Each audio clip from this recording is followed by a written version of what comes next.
The head of Scotland's biggest city says changes to asylum rules will cause an unprecedented rise in homelessness.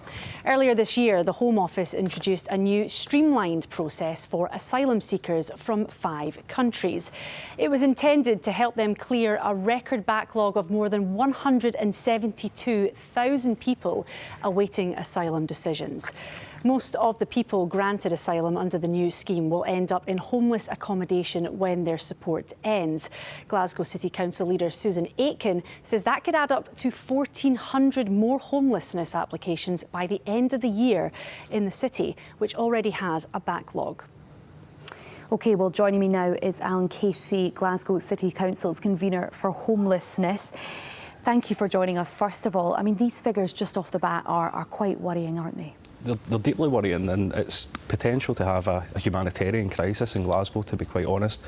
We're already facing really significant challenges in terms of our own homeless population already, and these numbers are really just frightening, and that's why we had taken the paper to our emergency committee today to really highlight that and beg, I suppose, the UK government to pause on these decisions. Estimations say that the City Council will need to find over 1,000 homes during this period of time. How doable is that?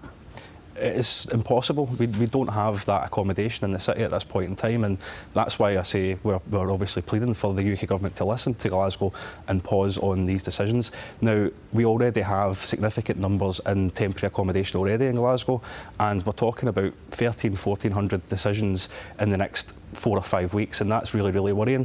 But that's positive decisions, and that's people who can make applications for homelessness at that point. But on the other side of that, there'll be around 700 negative applications where those people will have no recourse to public funds and become destitute, and that's a really worrying situation as well.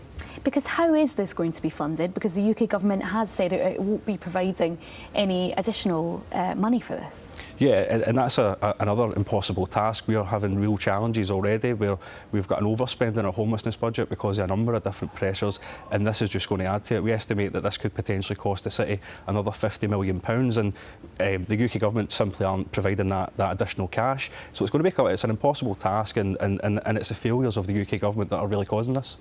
Some people will be sitting at home wondering what this means for those already on waiting lists as well.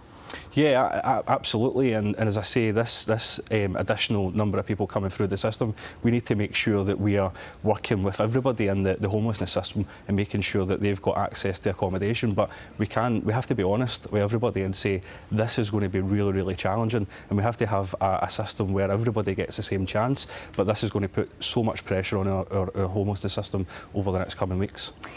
How prepared is the City Council for that implication of, or that additional stress of potentially more rough sleepers?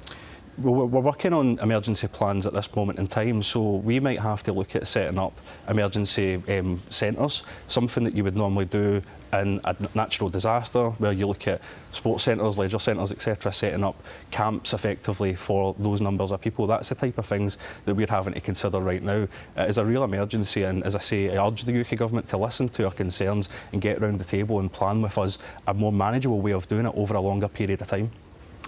OK, Cllr Casey, Glasgow City Council's convener for homelessness, thank you for joining us this evening. Thank you.